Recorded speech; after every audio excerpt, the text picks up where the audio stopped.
ज्ञान से सभी कर्म अर्पण करना मुझे। कृष्ण जी बार बार कह रहे हैं, भागवत में भी उद्धव को, अक्रूर को, और गीता में, तो ज्ञान से सभी कर्म अर्पण करना मुझे, निराश निरहंकारी अशोक बने। जो ज्ञान मैं तुझे दे रहा हूँ अर्जुन, मेरे ज्ञान के अनुसार ये स्वार्थ छोड़ के अर्पण भाव से सब काम करना। ज्ञान बुद्धि कही मैंने मान तू पार्थ कर्म में, तेरी बुद्धि में ज्ञान नहीं है, तेरी बुद्धि को ज्ञान दे रहा हूँ तेरे आचरण करने के लिए। तो क्या ज्ञान दे रहा हूँ कि ईश्वर सब भूतों के हिये में पार्थ है बसा, यंत्राकार फिराता है भूतों को निशक्ति से, उसके शरण में जाना। जो चराचर सृष्टि के रूप में आदि अंत मध्य विस्तार में विश्वरूपी ईश्वर दिख रहा है, तो ईश्वर सब भूतों के हिये में पार्थ है बसा, और वो उत्पत्ति स्त्री लय के चक्र में घुमा रहा है, उसके शरण में जाना। अब कृष्ण ये नहीं कह रहे कि मेरे शरण में आना। जो ईश्वर संपूर्ण चराचर सृष्टि के रूप में आदि अंत मध्य रहता है, उस ईश्वर विश्वरूप ईश्वर को पहचानो, अपने स्वकर्म के द्वारा समर्पित भाव से सच्चाई से सेवा करो। अपने स्वकर्म के द्वारा सच्चाई से समर्पित भाव से सेवा करोगे तो वह ईश्वर जब प्रसन्न होगा तो उसके प्रसाद से स्थायी शांति का स्थान पाए। अत्यंत गुह्य ज्ञान मैंने तुझे बता दिया, उसको ध्यान में रखना चलने बुद्धि से। अत्यंत गुह्य ज्ञान मैंने तुझे बता दिया, मेरे ज्ञान को ध्यान में रखना और चलना नहीं बुद्धि से। तो कृष्ण जी ने कह दिया कि महाराज बिल्कुल ठीक है। जब विश्व की पहचान श्री कृष्ण ने अर्जुन को कराई, अर्जुन की मुंह से पहली बार ये बात निकली है, पहली बार। अर्जुन की उम्र 70 वर्ष की थी, भारत इतिहास के प्रमाण से कृष्ण की उम्र 75 वर्ष की थी। ये बात पहली बार निकली है कि अनेक बाहु मुखपेट आंखें सर्वत्र देखा तुमको अनंत, दिखे नहीं अंत न मध्य आदि, हे देव विश्वेश्वर विश्व। और ये विश्व कितने हैं आप बताइए, कितने हैं विश्व? पर उसमें सिर कितने हैं? अरे 6 अरब आदमी होंगे तो 6 अरब आदमियों को 6 अरब सिर, और जानवरों के सिर, पक्षियों के सिर, चिटियों के सिर अनंत सिर हैं। एक ही विश्व एक है, उसमें पांव कितने हैं? अरे 6 अरब आदमी होंगे तो 12 अरब पांव होंगे, और जानवरों के पांव और पक्षियों के पांव। अनेक बाहु मुख पेट आंखें हैं, सर्वत्र देखा तुमको अनंत, अरे दिखे नहीं अंत न मध्य आदि, हे देव विश्वेश्वर स्वरूप। अनादि मध्यांत अनंत वीर्यम, अनंत बाहु शून्य। अरे सूरज और चंद्रमा जिसकी आंखें हैं, अनंत अनंत बाहु मुख पेट आंखें, सर्वत्र देखा तुमको अनंत, दिखे नहीं अंत न मध्य आदि, हे देव विश्वेश्वर। तो इस तरह से ये विश्व का विश्वरूप ये आज मैं पहचाना। अर्जुन बोले 70 वर्ष की उम्र में। अर्जुन जैसा प्रकांड विद्वान जो भ्रम में पड़ा था, जिस कृष्ण जी न होते तो उसका समाधान करने वाला कोई नहीं था दुनिया में। तो कृष्ण अर्जुन ने कह दिया कि बिना तुम्हारी ये शंका दूसरा कौन खो सके। मैंने सबसे प्रश्न करके देख लिए हैं, कोई मेरे भ्रम को नहीं मिटा सका, पर ये लगता है कि तुम मेरे भ्रम को मिटा दोगे। बिना तुम्हारी ये शंका दूसरा कौन खो सकता, कोई दूसरे से मेरी शंका नहीं मिटी। तो विश्वरूप की पहचान कराई तो हम ये समझ लें कि जीव आत्मा जो 4 खानी 84 लाख योनि से उत्क्रांत के मनुष्य शरीर में आया है। तो ये ईश्वर किसका अंश है? ईश्वर अंश जीव अविनाशी, ईश्वर का अंश ये जीव है, ये जीव का अंश वो विश्वरूपी ईश्वर है। तो ये हमारा परम पिता परमात्मा है, उसके हम अंश जीव हैं। जीव जब तक विश्वरूप परमात्मा को न पहचानेगा तो 1000 नहीं लाख जन्म धारण करता जाए, मुक्त नहीं होगा। भागवत पुराण के 7वें स्कंद के 14 अध्याय के 39 श्लोक में लिखा है, खोल के देख लेना, कि जब सतयुग के मनुष्य विश्वरूप परमात्मा को जानते थे, सतयुग सब योगी विज्ञानी कर ही जानता ही, पर त्रेता में भी इस विश्वरूप परमात्मा को जानते रहे।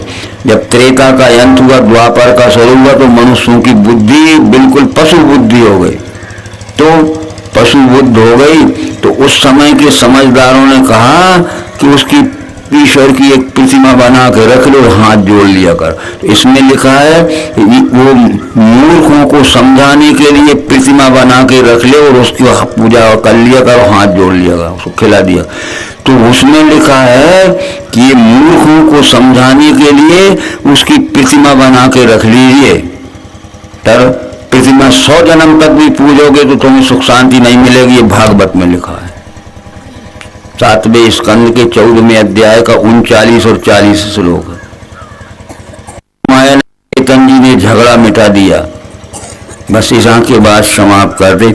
उनने कहा कि जो लोग प्रतिमा को मानते हैं वो भी अज्ञानी है और जो लोग प्रतिमा का खंडन करते हैं वो भी अज्ञानी है। क्यों झगड़ते हो?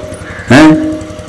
जो आज से पहले सैकड़ों वर्ष पहले जो श्रेष्ठ पुरुष हो गए हैं, बड़े बड़े ज्ञानी हो गए हैं, रामचंद्र जी, कृष्णचंद्र जी आदि, तो अब वो जीवित नहीं है हमारे, पर उनकी प्रतिमा बनाइए, उनके नाम पर देवालय बनाइए, उनकी प्राण प्रतिष्ठा करिए और उस प्रतिमा को जाके आप क्या देखो कि रामचंद्र जी की प्रतिमा बनाई है तो रामचंद्र जी का ज्ञान क्या था, गुण क्या था, उनके धर्म स्थापना के कर्म करते, ये संस्कार लाइए।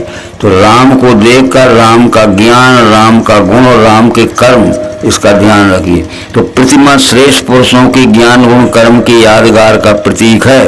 अब राम को देख के राम का ज्ञान क्या है, राम का गुण क्या है, कर्म तो हम जानते, हाथ ही जोड़ के चले गए।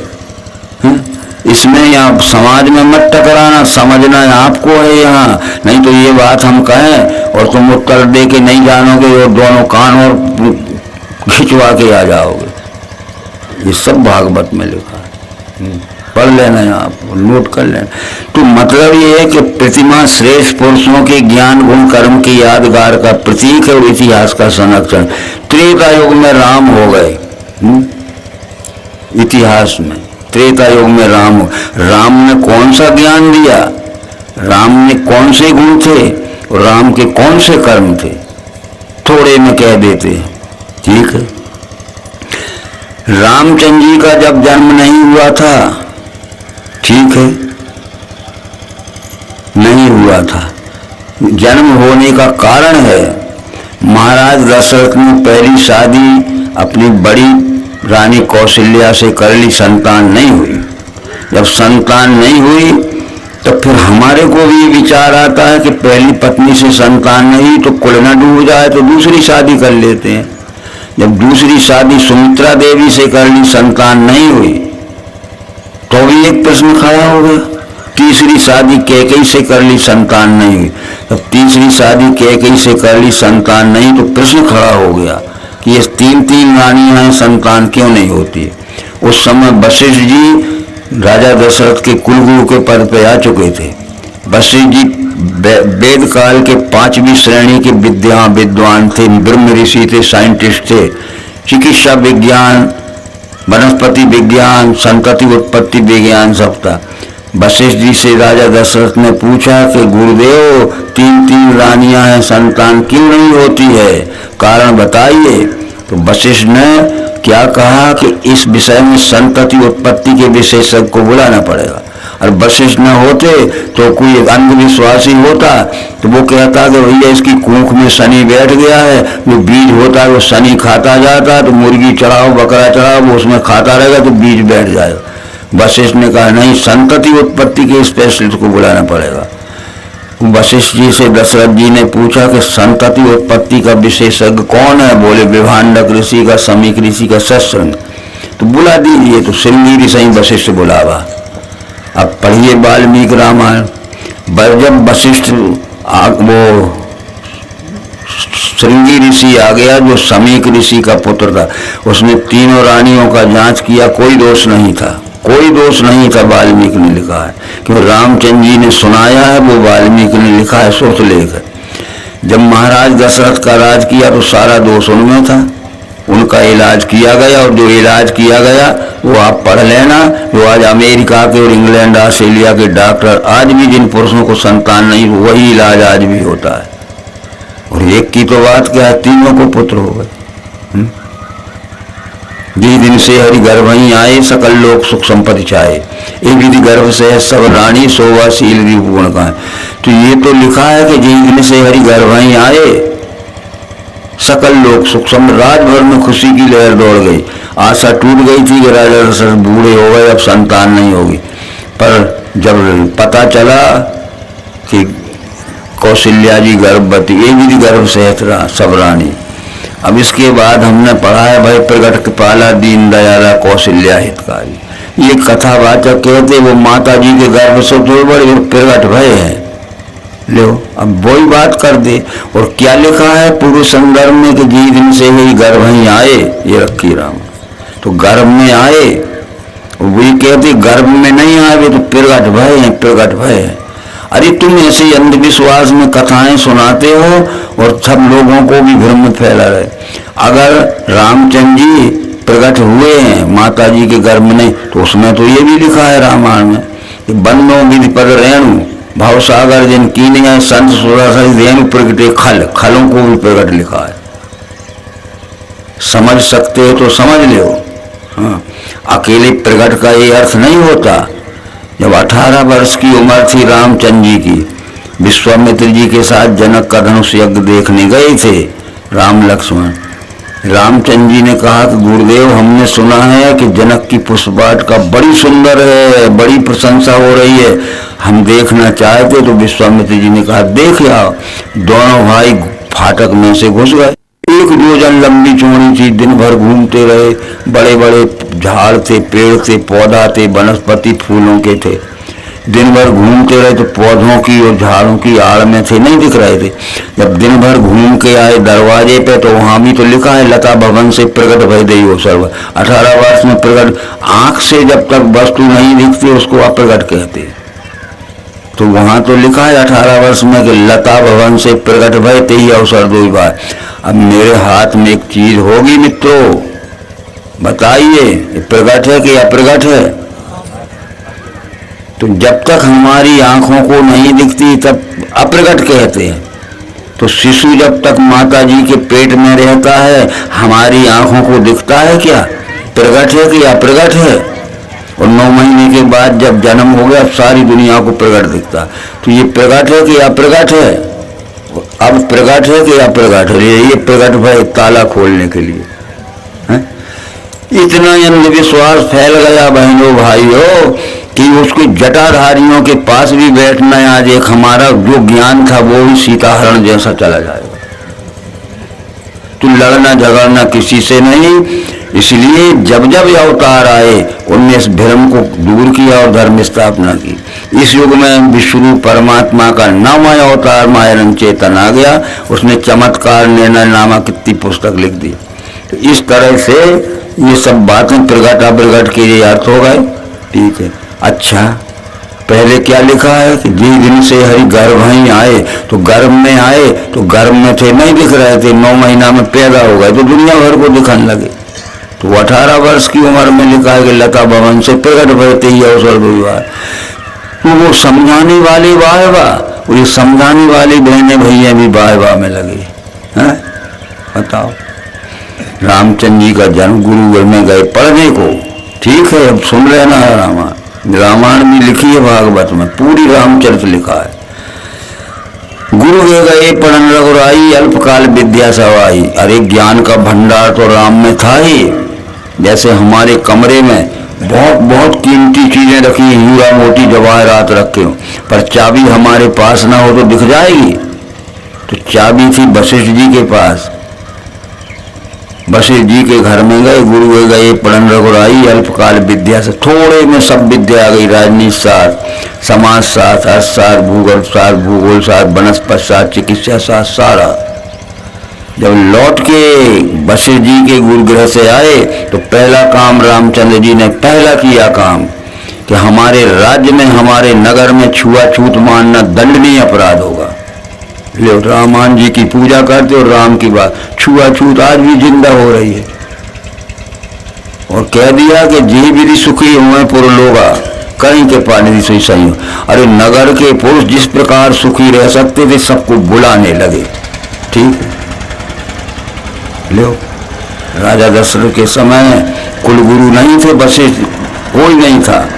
तो बसे जी ने कहा कि इस तरह से किसी जाति में पैदा होने से कोई ऊंचा नहीं होता है, ज्ञान से मनुष्य ऊंचा होता है। तो ज्ञानी इस बात को मानेगा। आगे बात आई, इस बीच में रामचंद्र जी का विवाह हो गया। जब ते राम ब्याह घर आए, नित नव मंगल मोद बधाए, भुवन 4 भूधर भारी, सुकृत मेघ बरसें सुख बारी, ऋषि संपत्ति नदी सुहाई, ओमंग अवध अम्बुद का ये भी पूर्ण नर नारी सुखारी। लो शादी नहीं हुई है तो अकेले पुरुषों को बुलाते थे, ये भी सुखी हो पुर लोगा। अब लोग आए नहीं, पर जब विवाह होके आए तो जब ते राम ब्याह घर आए, नित नव मंगल मोद बधाए, भुवन 4 भूधर भारी, सुकृत मेघ वर्ष, ऋषि संपत्ति नदी सुहाई, उमग अवधि अम्बुद का ए विधि पूर्ण नारी सुखारी। अब पूर्ण नारी क्यों लग गया कि जब तक राम की शादी नहीं होती तो अकेले लोगों को बुलाते थे, महिलाओं को नहीं बुलाते थे, क्योंकि महिलाओं की कुछ ऐसी समस्या रहती जो पुरुषों से कहने में संकोच करती। और जब सीता आ गई तो नर नारियों को बुलाने लगे, ये भी पूर्ण नर नारी सुखारी कि महिलाएं सीता से मिले और पुरुष मेरे से मिले हैं। ठीक है, राज्याभिषेक होने वाला था। विश्व प्रकृति कुछ निश्चूल योजना ही दूसरी होती है, बदले में वनवास हो गया, वनवास हो गया। तो रामचंद्र जी ने ये तो नहीं कहा था कि अरे ये पूरा राज भरत का हो चुका है, राज के बाहर जहां तक आए भरत का राज है, राज के बाहर चले जाएं, देश निकाला है। तो रामचंद्र जी ने दंड का रण चुना। दंड का रण को पसंद क्यों किया कि जब विश्वामित्र के साथ वो गए थे तो मारी सुबा ताड़का आदि भारत पर कब्जा कर रहे थे, तो वो सुबाहु को और ताड़का को मार दिया था। मारीचर मारा भग गया था, उसने लंका में खबर दे दी कि दशरथ पुत्र राम आ गया है, अब खैरियत नहीं है वो। ठीक है, तो इस तरह से वही दंड का रण वनवास के समय पसंद किया कि हम वहां जाके अब देखते हैं राक्षसों को। वो दशरथ राज के अंतर्गत नहीं था। इक्ष्वाकु के पुत्र का नाम दंडक था, उसके बंटवारे में वो भूमि आई थी जो नासिक से चित्रकूट तक फैली थी, बहुत बड़ा क्षेत्र था। वो कायर था, पुरुषार्थहीन था, हलाल था, निष्क्रिय था, वीरान पड़ी थी, राक्षसों ने कब्जा कर लिया।